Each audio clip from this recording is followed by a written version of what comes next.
Mohammad Yunus is chief advisor to the government of Bangladesh. He advises an interim government that took over when Prime Minister Sheikh Hasina left the country in August last year. But in the last 7 months, this chief advisor has been behaving as the chief executive, an unelected chief executive taking decisions of huge consequence. This is power without electoral accountability. And Bangladesh, a democracy, is in the grip of what can only be called a Yunarchy. The chief advisor, Yunus, hasn't decided on a date for elections because that would end his Yunarchy. He meanwhile continues to make geopolitical decisions. The newest episode of this Yunarchy, a statement made during a 4-day visit to Beijing where Mohammad Yunus asked for a Bangladeshi equivalent of a China-Pakistan economic corridor. He mentioned India's vulnerabilities. Let's listen into his statement. Eastern part of India, called Seven Sisters. They are landlocked country, landlocked region of India. They have no way to reach out to the ocean. We are the only guardian of the ocean for all this region. So this opens up a huge possibility. So this could be an extension of the Chinese economy, build things, produce things, market things, bring things to China, bring it out to the whole rest of the world. That's a production house for you. So that's the opportunity we should seize and we should implement, we should get it done. Nepal has unlimited hydropower, which is a blessing. Bhutan has unlimited hydropower. That's a blessing. We can bring it to our purpose, to our setting up our factories and so on. And from Bangladesh, you can go anywhere you want because the ocean is in our backyard. Joining me now are Vice Admiral Anil Kumar Chawla, former CNC of the Southern Naval Command, and Lieutenant General Pradeep Nair, former Director General Assam Rifles. He joins us incidentally from landlocked Arunachal Pradesh. Welcome to the National Security Agenda. It's a pleasure to be here. Thank you. Sandeep back here. General Nair, I want to start by asking, this is Bangladesh's chief executive mentioning landlocked Indian states. He's called them the Seven Sisters. Bangladesh has no landward access to China, but the Chinese are sitting in the Chumbi Valley a few kilometers away. And is he signaling that the Chinese should cross the Siliguri corridor and link up with Bangladesh? This is playing on our fears of this corridor, this very, very strategic Siliguri corridor being overrun by the Chinese. This has been there on the Indian Army's mind for a long time. Is Mohammad Yunus playing up that sentiment again? Sandeep, firstly, thank you for having me over for this particular edition of yours. Coming back to the question that you asked, to begin with, there is no legitimacy, as you rightly said in your opening remarks. He has no legitimacy to take decisions the kind of which he's been taking. But more importantly, I think he has no business to be mentioning about Northeast. It's neither correct diplomatically, nor is it appropriate for two countries which have been friendly for years. Coming back to the statement that he's made, nobody really takes him seriously. Now, I look at it in a manner that he's trying to establish some kind of legitimacy.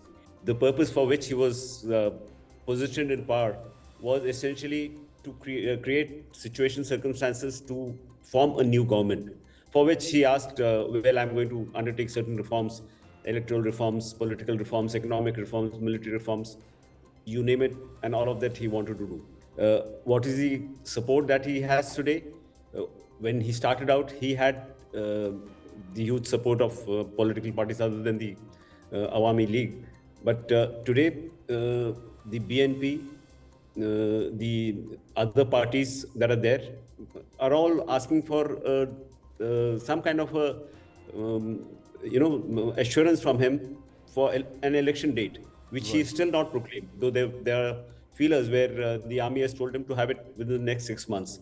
Now, in all of this, he is trying to kind of divert the attention by making such statements, proclamations, and he, I think, will continue to do so. But in the long run, it doesn't work well for him at all. Increasingly, the support for him is reducing. He's playing to the gallery, and here the gallery is actually the Jamaat. Right. And the Jamaat Pak connections are well known. He's trying to establish that Jamaat Pak China connect. So no matter what he says, he's not going to be taken seriously, and there's really no reason for us to be concerned. And Since you mentioned about my presence in Arunachal Pradesh, I've been here for the last 11, 12 days, traveling extensively. I've been in the Northeast for a very long time, but what I've noticed is the huge transformation that is happening in Arunachal Pradesh in terms of our road connectivity, in terms of our reach. There is no reason for us to be concerned in any way, no matter what statements he makes. He can keep saying anything, but things will remain what they are. And I would like to assure everyone, having seen it now so closely, whether it is Arunachal Pradesh or rest of the Northeast, he can say anything, it doesn't affect us, it doesn't affect the Northeast. Yunus can say what he wants, nothing affects India's position on the ground in Arunachal Pradesh. Thank you, General Nair. I'm going to go over to the maritime aspect of what he said. Mohammad Yunus offered the Chinese an ocean front, literally, and access to the Bay of Bengal. And I'm going to ask Admiral Chawla this. Admiral Chawla, you have a new book out on maritime power and China's grand strategy. Explain to us the significance of the Bay of Bengal to China and why the chief advisor would be offering Bay of Bengal access to China. And where does China literally fit, where does the Bay of Bengal fit into China's grand strategy? Sandeep, the basic moot point why the Bay of Bengal is important to China is its Kunming province, which is itself landlocked and which is very far away from the sea. So, if you recollect way back in 2000 and in 1999, the Kunming Initiative was announced, which was finally converted into the so-called Bangladesh, China, India, Myanmar economic corridor, which really never took off because of India's non-acceptance of this corridor and the problems that were there inside Myanmar itself, which is suffering from serious internal unrest. So there is a long history, and essentially it's for Beijing looks upon it as an economic outlet because it's dependent on the Malacca Strait for over 70% of its oil and gas, and overall close to 80% of its trade passes through the Malacca Strait. So it wants to diversify, and that's why it started this entire initiative, and to some extent it has succeeded. It has constructed an oil and gas pipeline from Kyakfu to Kunming, which is operational. It has upgraded Kyakfu port to take in the oil and gas tankers that come in. This happened quite some time back. So that's functioning all right despite the unrest and the pipeline passes through insurgency-ridden areas which are not really under the control of the Myanmar government as such. Similarly with Bangladesh, it saw Bangladesh as possibly the only stable alternative in the Bay of Bengal through which to enhance its agenda. But the problem with Bangladesh, despite Mr. Mohammad Yunus saying that the northeastern states are landlocked, which they are not really. They have a land outlet, a sea outlet through the Indian mainland, which is contiguous to our territory. So there is a land corridor connecting to the sea. So technically, they are not really landlocked. But I would say that Bangladesh itself is locked out of the continent by India. Right. And as you know, the majority of its border is with India, and there's a very small sliver of border with Myanmar, which is really hostile, and nothing much happens from there.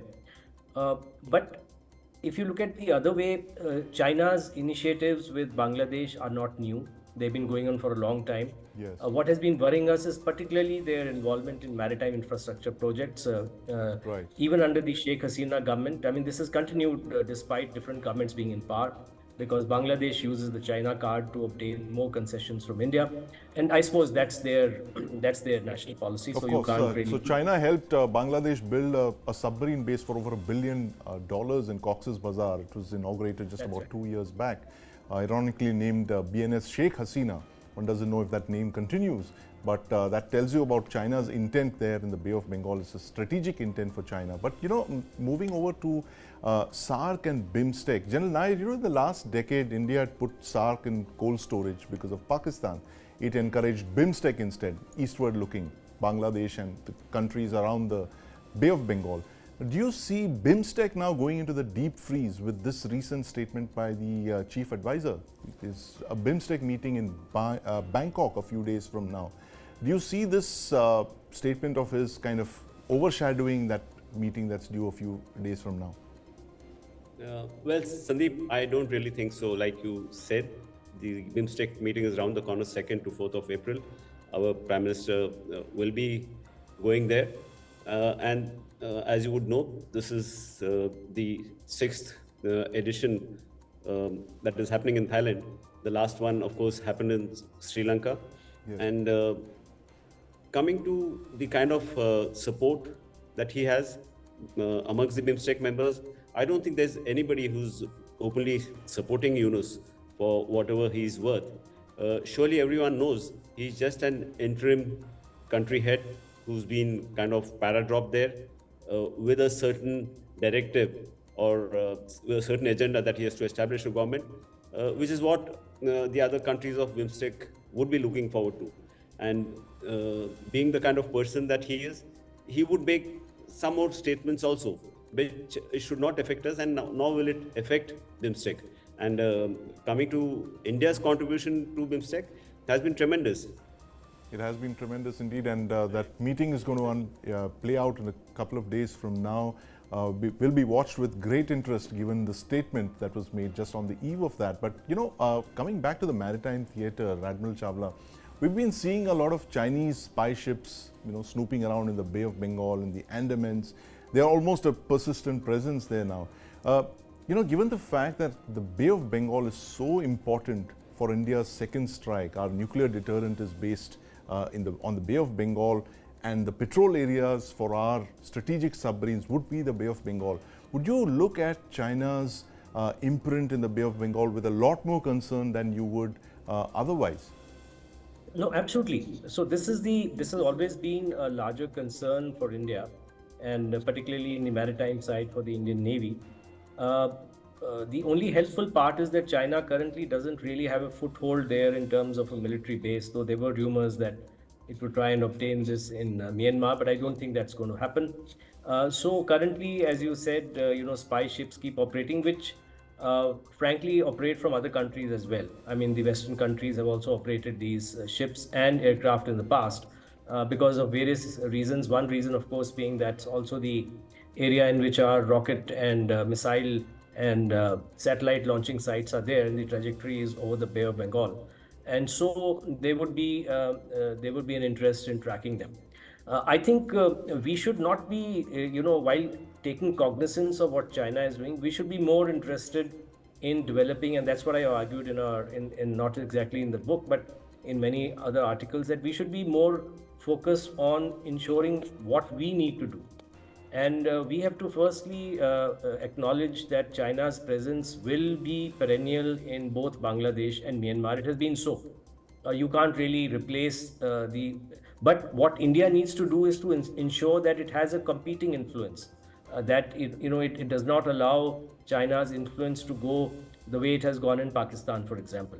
So that is number one. We need to be switched on. We need to engage with the players and ensure that Chinese influence is contained, and we have a large amount of cards to play in that, because China is really not geographically contiguous to this area. We are the predominant region. We hold all the economic cards, really. So that is number one. Secondly, of course, we need and secondly, of course, we need to strengthen our maritime and military infrastructure along the east coast and the Andamans, which we are in the process of doing, so that we monitor what is happening there, because the oceans are free for everybody. And we need to ensure that we know what is happening, and I think that is progressing. And of course, as you mentioned, the BIMSTEC is a grouping that we need to, and we have taken it forward in the security domains as well. We need to follow up on that to ensure that ultimately the players remain clutched in, despite the fact that they will have ties with China for economic reasons. That will remain. Right. India holds the cards in the region, economic, geographic, and it all depends on how we play those cards. Thank you very much, Admiral Chawla, General Pradeep Nair, for joining us.